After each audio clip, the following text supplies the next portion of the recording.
Oi, gente, se vocês estão acompanhando essa série de vídeos, essa é a parte 2 da série de Introdução à Programação com Python. No último vídeo, a gente viu um pouco da introdução sobre a linguagem, sobre variáveis, expressões e comandos e viu um pouco de lógica com a tabela verdade. Hoje a gente vai dar continuidade com a parte 2. Eu sou a Ana no terminal, Ana Paula Mendes. Já tinha me apresentado no outro vídeo, faço ciência da computação, sou técnica em desenvolvimento de software, desenvolvedora full stack e amo open source, atuando em projetos open source. Então, vamos começar com a entrada e saída de um programa. Como você captura a entrada de um programa e como você exibe a saída, basicamente. Então, para começar, com a entrada a gente tem no Python o input. A gente vai receber valores e armazenar esses valores em variáveis. E aí a gente tem o input, que é uma função que recebe o valor e guarda. Então, no caso, em nome igual input, dentro dos parênteses de input, eu tenho um parâmetro que é uma string. Essa string é a mensagem que vai ser exibida para o usuário. Então, é o que ele vai ver como uma mensagem que você está pedindo na entrada de algo. Esse input, por padrão, recebe uma string. É uma variável do tipo string. Então, esse valor vai receber uma string. Para você conseguir pegar valores tipos diferentes, como inteiro, float, a gente vai precisar usar aquela função de conversão de tipos que vocês devem lembrar do último vídeo. Então, eu tenho int, abre e fecha parênteses. O que tiver dentro, ele vai converter para inteiro. Float, abre e fecha parênteses, ele vai converter para float, o que tiver dentro. Então, da mesma forma, a gente coloca o input dentro dessa função e ela automaticamente vai converter determinado tipo para outro. Então, o tipo que vai ser recebido é uma string que vai ser transformado para o outro tipo que você quer, que no caso vai ser o inteiro ou float. Então, por exemplo, o meu nome. No nome eu recebo string porque string seria o tipo de um nome, seria uma cadeia de caracteres. A minha idade seria inteira, então eu colocaria int, aí dentro do int vai dar a função int, que é a que pega para converter o valor, vai ter o input. Dentro do input, uma mensagem que eu quero exibir. Essa mensagem, esse parâmetro, que é essa string com a mensagem dentro, ela é optativa. Você passa se quiser, se você quiser que o usuário veja isso. E aí, por exemplo, aí na altura, eu coloco o float, dentro dele o input para receber aquele valor, vai receber um valor em string, vai passar para float e vai armazenar na variável. Então, por exemplo, vamos no terminal.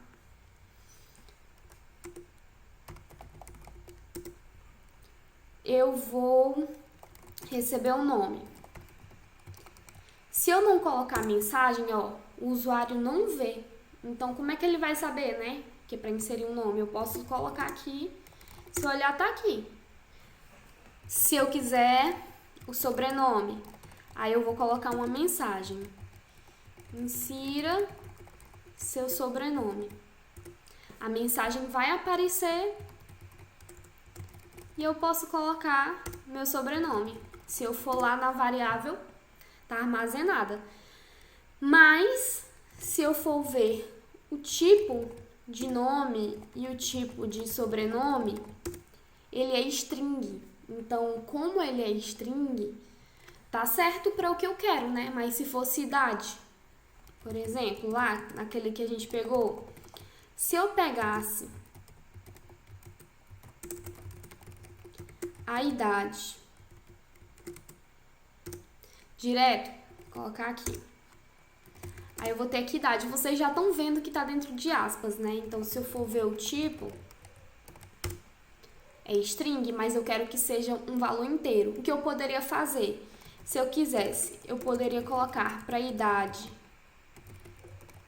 ser entidade, e a idade aqui já é inteiro. Ou eu poderia já receber ele direto sendo inteiro. E aí você vai lá ver.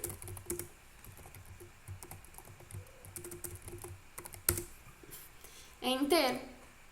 E aí lá pra altura, né? Que foi o outro exemplo. A gente pega direto, que é mais fácil, com float.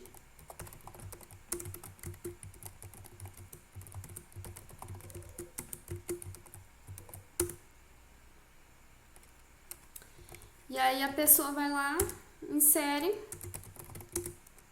E aí o valor lá já é float, né? E aí a gente já tem bem bonitinho o nosso input.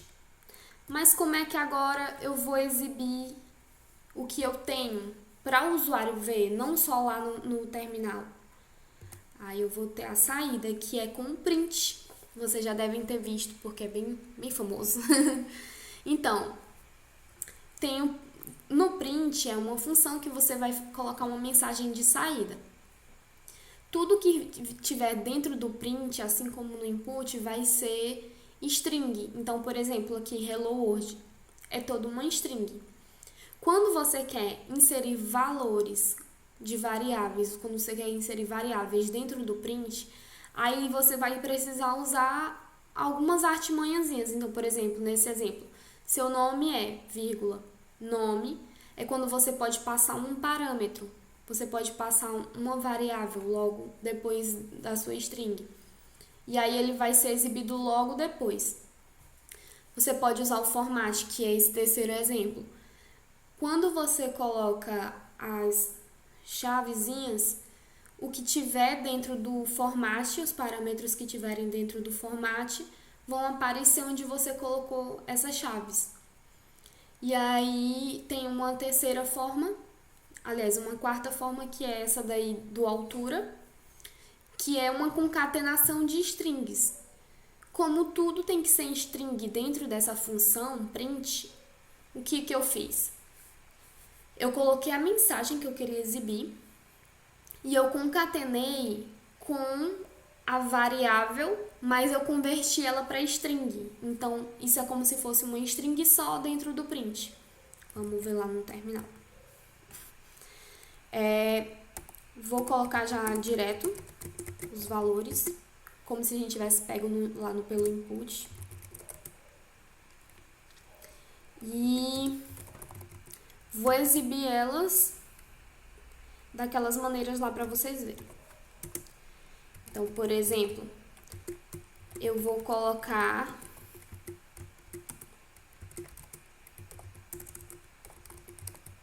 da primeira maneira. Da primeira maneira aparece assim. E aí, por exemplo, se eu quisesse colocar assim, ó, ele aparece também, ele vai colocando, vai exibindo. Só que eu vou ter que colocar na ordem, né? As strings e os parâmetrozinhos das variáveis. Eu prefiro usar o format porque eu acho ele bem mais organizado. Então, por exemplo, seu nome é e sua idade é. Aí eu fecho a string, coloco ponto format, porque ele é um método. E aí eu coloco na ordem que eu coloquei as chaves, as variáveis que eu quero. Então, coloquei primeiro para ser nome, né? Então, vou colocar nome e o segundo que eu queria o valor é idade. Aí ele vai exibir para mim de uma forma bem organizadinha. A outra maneira seria eu colocar transformando eles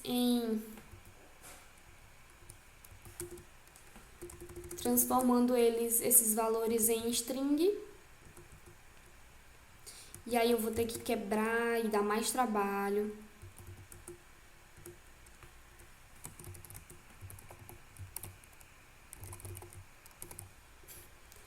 E tem que concatenar tudo. Ai, apaguei sem querer. Então, por exemplo, aqui, ó, seu nome é espaço, mas vai transformar e concatenar em string, concatenar de novo, transformar essa mensagem também em string e concatenar com esta última. E aí sim ele vai exibir, dá muito mais trabalho, né? O formato é bem melhor. E aí, assim, é assim como vocês vão pegar entradas e exibir saídas dentro de um programa, de forma bem simples. E aí é praticar para ir pegando as manhas mesmo, como é que vocês vão usar isso.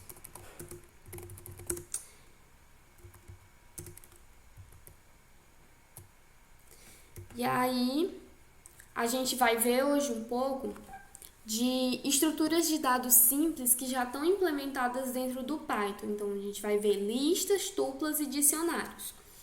E aí eu vou mostrar para vocês como se usam elas dentro do Python. Então, com listas a gente vai usar como se fossem vetores. Vetores, matrizes. As listas, elas têm as formas, né, de você declarar elas. Para declarar uma lista vazia, você vai declarar com colchetes vazio, não vai colocar nenhum elemento. Isso é uma lista vazia, não tem nenhum item, não tem nenhum elemento. Na lista com itens, você pode colocar qualquer tipo de item. Então, pode ter um item que seja string, pode ter um item que seja inteiro, pode ter um item que seja float. Então, uma lista, ela aceita vários tipos de valores misturados dentro dela. Ela tem vários tipos de dados. Mas o tipo de dado da lista é lista, se vocês forem testar naquele type e colocar a lista dentro. Então, vamos lá ver como a gente vai usar essa lista. Se eu quero aqui a lista vazia, eu tenho lista e ela está vazia. Se eu quiser colocar os elementos lá, por exemplo, vou colocar aqui feira. Feira. Aí eu tenho maçã, uva. E aqui eu tenho uma lista feira. Se vocês forem olhar o tipo da lista, é lista, mas pode ter vários elementos. Então, por exemplo, eu posso colocar uma lista de elementos diversos. E aí, ó, posso colocar aqui.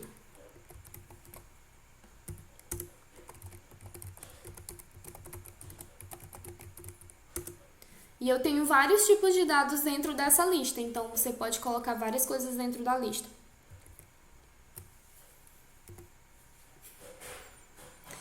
Para adicionar itens, a gente vai usar o método append. Então, por exemplo, em qualquer lista daquela, eu quero adicionar elementos dinamicamente ao longo do meu programa.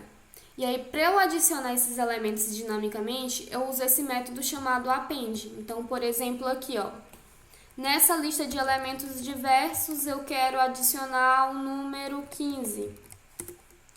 Aí, se eu for ver a lista, ela tem, e aquele item ele é adicionado no final. Então, por exemplo, vou lá na lista de feira, eu quero adicionar melancia. Se eu for lá na lista, ele vai ser adicionado no último elemento. Então, quando vocês quiserem adicionar dinamicamente, usa o append. Se eu quero ordenar essa lista, tem um outro método chamado sort. Então, vou usar feira.sort e se todos os seus elementos são strings, ele vai organizar por ordem alfabética. Se os seus itens forem todos inteiros, ele vai organizar de forma crescente. Então, por exemplo, se eu tiver essa lista aqui. 1, 4, 5, 2, 3. Se eu fizer lista.sort,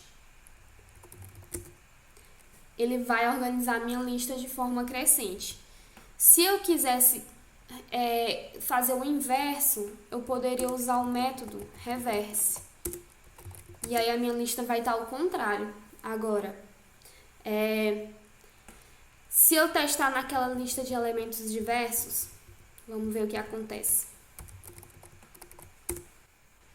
Ele não vai suportar, porque como você tem instâncias com tipos diferentes, tem inteiro e tem string, ele não vai saber como organizar. Então, não tem como organizar por ordem alfabética e não tem como organizar por ordem decrescente de números, então ele não consegue fazer, só consegue se essa lista ela for homogênea, possui apenas os mesmos tipos de dados.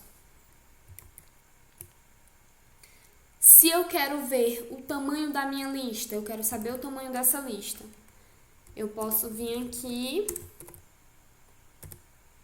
len, usar a função len, coloca a minha lista dentro e ela vai me retornar o número de elementos que tem dentro de uma lista. E aí eu vou saber qual o tamanho da lista. Então, eu uso len e aí dentro dela eu coloco a lista como parâmetro. E aí vai me retornar o tamanho da lista.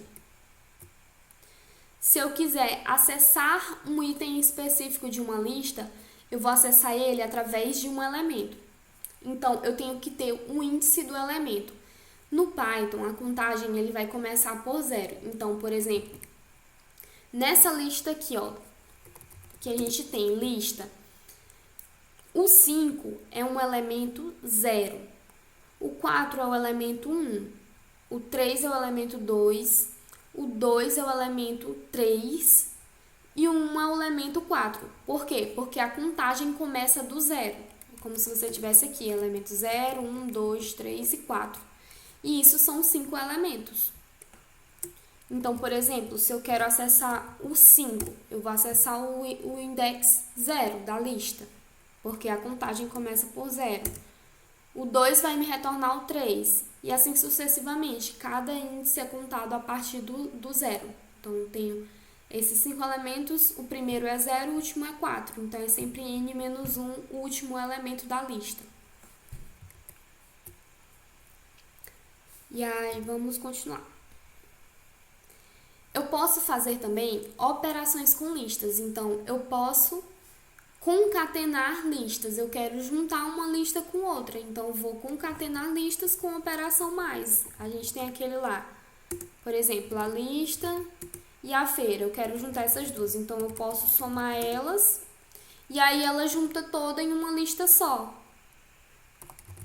Por exemplo, eu vou atribuir essa variável a uma lista para salvar ela.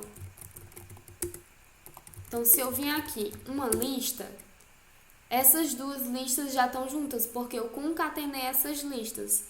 Mas elas ainda continuam sendo uma só, porque eu não fiz uma reatribuição de variáveis, né? Eu só acrescentei essa operação a uma outra variável, a uma variável nova. Assim como eu posso também repetir listas usando a multiplicação. Então, por exemplo, a feira pode aparecer para mim 2 vezes, ela vai repetir a lista. Para encerrar essa parte da lista, a gente pode fazer o fatiamento de listas. Então, por exemplo, aqui, nessa lista a gente tem 6 elementos, né? Começa do 0 e vai até o 5. Nesse primeiro fatiamento aqui, o que acontece? Esses 2 pontos, ele significa que é a parte de onde você vai começar antes dele e a parte onde você vai parar no fatiamento, na última, depois dele. Então, aqui nesse primeiro, como não tem nada antes dos 2 pontos, significa que vai pegar tudo do começo. Então, vai ser do elemento 0. Depois dele, significa que até o 4. O elemento 4 é o index. Só que, da mesma forma, quando a gente vai acessar saber que é um último elemento, o slice ele também faz como se fosse n menos 1. Então, por exemplo, ele não vai até o 4, ele vai até o 3. Então, ele vai pegar os elementos 0, 1, 2 e 3. Ele pega 4 elementos, mas ele pega o último elemento, de fato, é o que tem o index 3, o índice 3. Então, vamos ver aqui, por exemplo, nesse exemplo. Eu quero fatiar lá, né? Pegando do primeiro elemento, 0, até o 4, que nesse caso o último índice vai ser o 3. Então, se a gente for contar aqui, ó, ele vai pegar o 0, vai pegar o 1, vai pegar o 2 e vai pegar o 3, porque a contagem de fato começa do 0, né? Então, ele pega essa parte da lista. Se a gente for lá no segundo, nessa segunda forma aqui, lista, aí antes ele coloca o 3, depois os 2 pontos ele não coloca nada. Significa que o primeiro elemento que ele vai pegar é o do índice 3 e até o final. Se não tem nada depois dos 2 pontos, significa que até o último elemento que existe dentro da lista. Então, ele vai pegar lá do 3, o 4 e o 5. Vamos ver. 3 até o último. Então, ele vai pegar o 3, o 4 e o 5. E da mesma forma, eu posso vir aqui e, por exemplo, tem aqui a lista, aí ele pega o elemento 1 antes dos 2 pontos e depois dos 2 pontos ele pega o 3, né?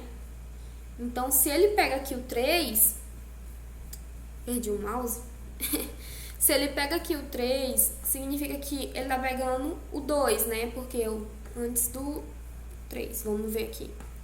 Então, lista 1, 3. Ele vai pegar do 1 até o 2. Entenderam? Acho que deu pra entender, né? Fatiamento, e aí é só treinando mesmo. Para remover itens de uma lista, a gente tem 2 maneiras. A gente sempre vai fazer a remoção desses elementos da mesma forma que a gente acessa os itens, acessando os itens também para deletar. E aí tem essas 2 maneiras, eu usar o del, lista, e o elemento, ou de eu dar um lista, pop, e o índice do elemento. Então, por exemplo, eu quero remover o 5. O 5, o índice dele é 5, né? Não o valor, tô falando de índice, o índice dele é o 5. Então, por exemplo, se eu quiser remover pelo pop, vou remover aqui o índice dele, que é 5. Ele me mostra o item e dentro da lista ele já não existe mais. Se, por exemplo, eu quiser apagar aqui agora o 0, eu venho aqui lista, o índice 0.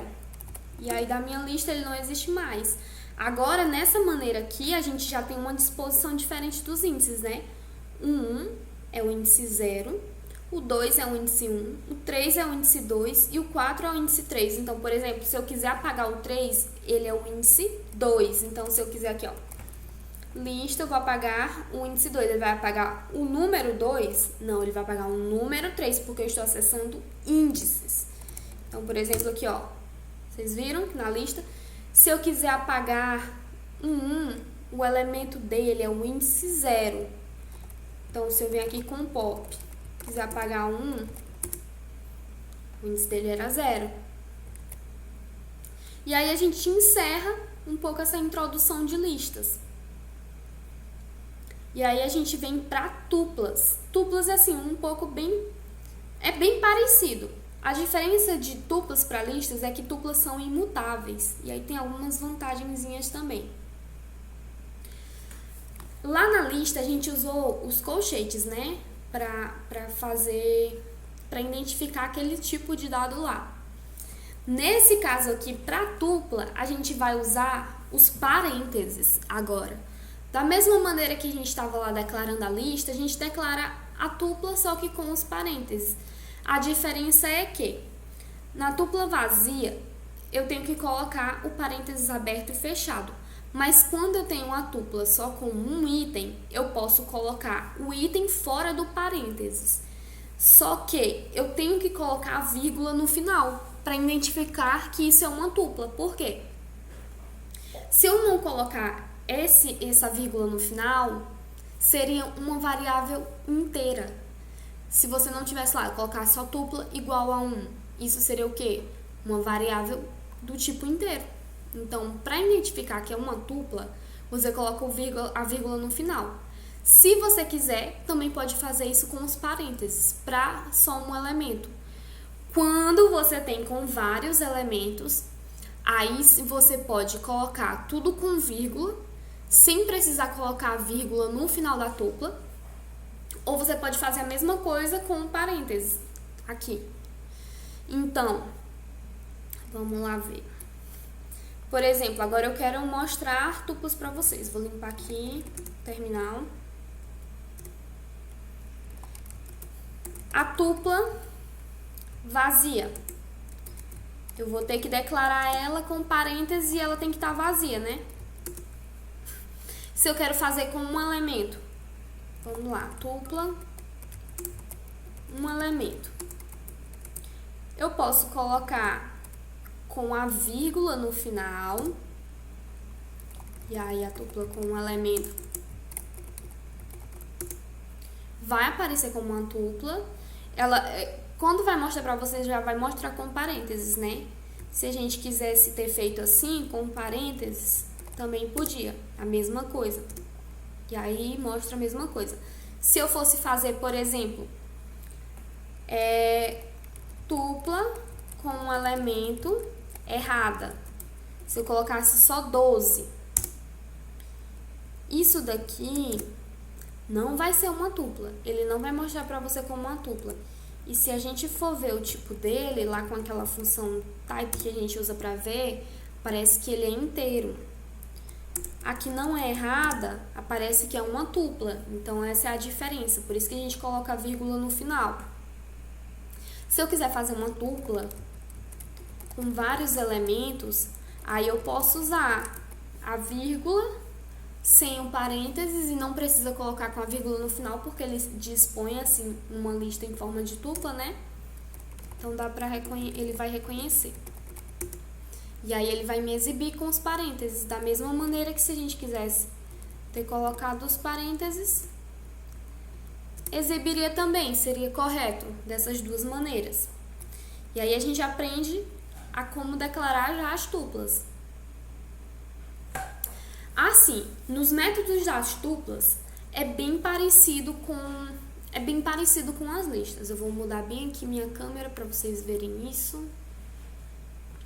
Então, para acessar os itens é da mesma maneira que na lista. Eu vou acessar através dos índices do elemento. Então, por exemplo, a gente vem aqui, ó, se eu tenho a tupla de elementos, né? Tem 1, 2, 3, 4, 5. Eu quero acessar o 4. Eu quero acessar o 4, então ele vem com 5. Por quê? Ah, vocês não estão vendo. Peraí, deixa eu tirar aqui.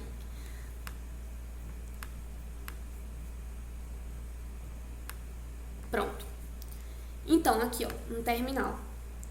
Eu tenho a tupla com os elementos, né? 1, 2, 3, 4, 5. E eu quis acessar o elemento 4, que ele tem o índice 4.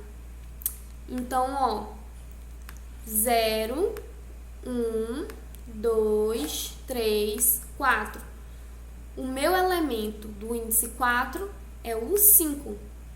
Então, assim, dessa maneira, eu consigo acessar os elementos da tupla, lá do mesmo jeito que a gente fez na lista. Então, é da mesma maneira, não vai mudar não. E aí, se eu quero ver o fatiamento da lista, fazer o fatiamento da lista, vai funcionar da mesma maneira que a gente fez lá com as listas. Então, não muda nada. É só voltar o vídeo, ver lá a mesma coisa. A diferença é que a lista ela é imutável, portanto a gente não pode reatribuir valores. A tupla é imutável, não a lista. A tupla ela é imutável e a gente não pode acrescentar, não pode reatribuir valores dentro de uma tupla como a gente faz na lista. Vocês lembram que a gente tem um append, né, para colocar elementos dentro da lista. Com a tupla, a gente não tem. A gente não pode inserir com append, a gente não pode inserir elementos dentro da tupla, ela é imutável.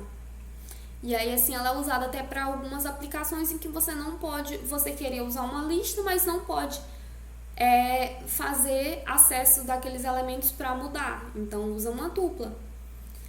E aí, você até conseguiria, mas para fazer isso, tem que concatenar tuplas. Então, vou mostrar aqui para vocês como concatenar tuplas. Vou colocar a câmera aqui pra gente voltar pro terminal. Então, por exemplo, eu tenho lá a tupla de um elemento, né, que a gente declarou. E eu tenho a tupla de elementos. Eu posso concatenar essas duas tuplas. Então, se eu vim aqui somar elas, eu consegui adicionar um elemento dentro da tupla. Essa é a única maneira com que eu consigo adicionar alguma coisa, porque ela é imutável. E vamos lá para a utilidade pública do dia. Se eu quisesse fazer uma troca de elementos, uma troca de valores entre variáveis, sem tupla, eu precisaria usar essas 5 linhas. Então, por exemplo, se eu tivesse aí o A igual a 1, o B igual a 2, eu precisaria de uma variável temporária para salvar uma das duas variáveis, para depois conseguir trocar, porque eu teria que salvar em um lugar antes para receber outro valor de referência. Então, o temp receberia o A, né, que é o valor que eu quero guardar antes de trocar. Aí o A seria atualizado para receber o B, e o B receberia a variável temporária, que seria o antigo valor de A. Com a tupla, eu só vou ter 3 linhas. Para trocar, eu só preciso de uma linha. Então, eu tenho só o A recebendo o valor 1, o B recebendo o valor 2. E aí, para trocar, eu vou colocar uma tupla AB igual a uma tupla BA. E aí, simplesmente, eu consegui trocar esses valores aí agora nessa tupla. Então, por exemplo, vou vir aqui, o A recebe 1, o B recebe 2. Aí eu quero trocar o valor de AB para BA. O A agora é 2 e o B agora é 1. Simples, né? E aí, por exemplo, dá até para construir função de troca, se a gente quisesse construir função de troca. E aí, por exemplo, nessa função troca, a gente ia colocar, né, os parâmetros A e B, e aí teria um return. Esse return poderia ser direto, return BA, e aí ele já vai fazer a troca, porque dessa maneira ele já consegue executar. Então, por exemplo, lá o A tá 2 e o B tá 1, né? A gente vai trocar de novo. Então, vou colocar troca AB. Aí, o A. Eita! Ele me retornou um A, porque eu não coloquei para reatribuir, né? Então, vamos lá. Vou colocar para reatribuir. O A e o B é igual a troca A, B. Agora vai. Pronto. Agora o A tá com o valor 1 e o B tá com o valor 2. E aí é bem simples, né? Agora a gente vai ver dicionários, que é um pouco mais complicadinho, mas vai ser bacana. Da mesma maneira lá, né, que a gente declara a lista, declara a tupla, uma usou colchetes, outra usou parênteses, esse agora vai usar as chaves, dicionário. Para você fazer um dicionário vazio, você usa as chaves vazias. E para adicionar elementos já é diferente, né, porque aqui, por exemplo, a gente tem aqui, a gente guarda na variável estudante, e aí o dicionário a gente abre, a gente vai ter sempre como se fosse uma tupla de chave, valor. Então, por exemplo, nome é chave, idade é chave, Ana é valor e 22 é valor. Então, por exemplo, eu tenho aqui, nome é a chave e o valor dessa chave é Ana. Então, se eu quisesse acessar a Ana, eu acessaria pela chave nome. Idade, nesse caso, também é chave. Então, se eu quisesse acessar 22, eu acessaria o valor 22 pela chave idade. Aí, eu vou colocar, vamos limpar aqui, né? Começar. Vamos lá, colocar aquele dicionário. Então, por exemplo, eu colocaria a chave nome, o valor Ana, a chave idade e o valor 22. Todas as chaves têm que estar dentro de parênteses não, de aspas, se for um string, né? Você pode fazer chave como inteiro, como float, mas não é muito recomendado, não.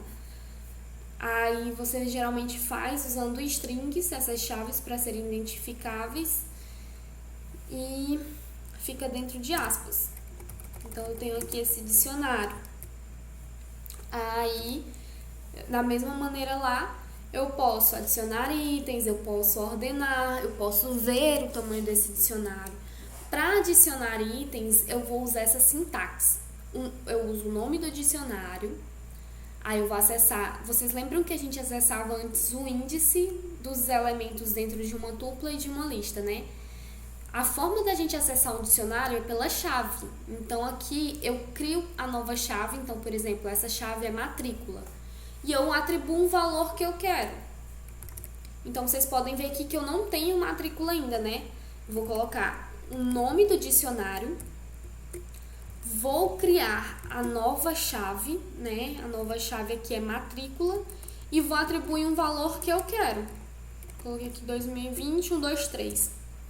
Se a gente for acessar esse dicionário, vocês viram que o último elemento já foi adicionado, né? Então a gente vai usar a chave, usar essa sintaxe para adicionar uma nova chave e um novo valor dentro do dicionário.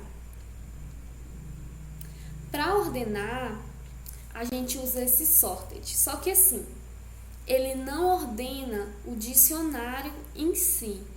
Ele cria uma lista para você pegar esses itens de forma ordenada. Ele não vai ordenar o dicionário, ele vai criar listas de formas ordenadas. E aí você vai ter que acessar através dos itens ou através das chaves. Então, por exemplo, aqui, quando eu uso sorted estudante.itens, sorted é a função que eu vou usar, e aí estudante é o nome do dicionário e vou pegar pelos itens do dicionário. Se eu pegar os itens, significa que eu estou pegando chave valor. Cada item dentro de um dicionário é chave valor. Se eu quisesse pegar pelas chaves, ele me retornaria uma lista ordenada com as chaves. Se eu pegasse pelos valores, ele não faz. Por quê? Da mesma maneira lá que a gente tem na lista. Se dentro desses valores eu tenho strings inteiros misturados, ele não vai fazer. Se fosse só inteiro, se fosse só string, ele conseguiria. Mas se vocês observarem aqui, quando eu ordenei pelos itens, ele vai ordenar em tuplas. Nessas tuplas eu vou ter a chave e o valor. E ele vai organizar por ordem alfabética da chave. Se a chave fosse inteira, ela organizaria por ordem crescente, né? E gera uma lista de tuplas, chave, valor, que cada tupla é um item do dicionário. Se eu quisesse organizar pelas chaves, ele vai me retornar as chaves em ordem alfabética e aí vai gerar a lista. E aí você usa dentro da lógica que você tem dentro do programa, né? São artimanhas que você aprende a usar com o tempo e com os problemas que você precisa resolver. Para ver o tamanho do dicionário, é a mesma coisa lá da lista. A gente coloca o len e o nome da lista, o nome do dicionário dentro, e ele retorna o tamanho. Nesse caso é o tamanho por itens, né? Então a gente tem 3 itens. A gente tem os elementos dentro lá, que é chave, valor. Aí você poderia pensar, nossa, mas tem 6 lá dentro. Não, tem 3. São itens dentro do dicionário, que são aquelas tuplazinhas que a gente viu. Para acessar valores, é da mesma maneira que eu falei lá que a gente vai fazer para adicionar itens dentro do dicionário. A gente vai acessar o valor do dicionário através da chave do valor que você quer. Então, se eu quiser acessar lá nome, Vou colocar estudante nome. Se eu quisesse acessar a matrícula, estudante, abre o colchetes, entre aspas, matrícula. Então, bora ver aqui. Estudante, a chave nome.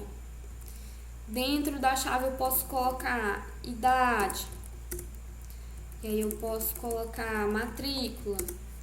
E aí ele me retorna o valor. Essa é a maneira que eu tenho de acessar valores. Se eu quiser acessar as chaves, os itens, eu posso colocar estudante.keys. E aí ele vai me retornar esse dict keys, que é como se fosse uma listazinha. E ele me retorna todas as chaves que eu tenho.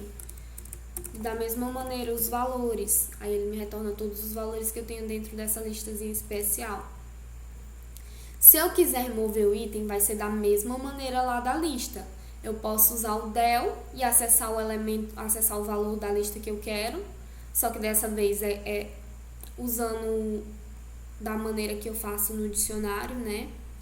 Lá a gente pegava a lista, o índice, né? Aqui a gente pega o dicionário e a sua chave. E aí a mesma coisa para o del e para o pop. Então, por exemplo, eu quero remover lá a matrícula. Eu posso chegar del, estudante, e aí a chave que eu quero, né?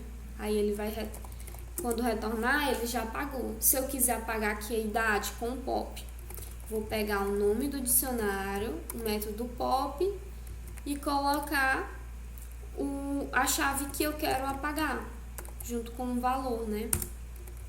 Ele me retorna o que eu apaguei. E dentro do dicionário ele já não existe mais. E aí assim é a maneira de eu remover elementos dentro de um dicionário. Por hoje é isso. Espero que vocês tenham gostado. Se vocês tiverem dúvidas, vocês podem colocar nos comentários. Curtam o vídeo, compartilhem. E aí eu vou continuar fazendo essa série de vídeos para quem quer começar a aprender programação. Tá aí as redes sociais. E não esqueçam de assinar clica no sininho do canal para receber quando eu lançar mais aulas, mais vídeos. E na próxima aula a gente vai ver condicionais, então já vai aprender a usar o if, o elif, o else e construir um pouco mais de lógica dentro da programação. E aí para isso a gente já vai precisar, por exemplo, saber como é que usa lista, como é que a gente adiciona elementos dentro de lista, como a gente faz reatribuições de variáveis, atualizações. Todas essas aulas anteriores, esses dois vídeos são os pré-requisitos para a próxima que eu vou fazer. Não deixem de curtir, compartilhar e comentar o vídeo. Espero que vocês tenham gostado bastante. Tchau!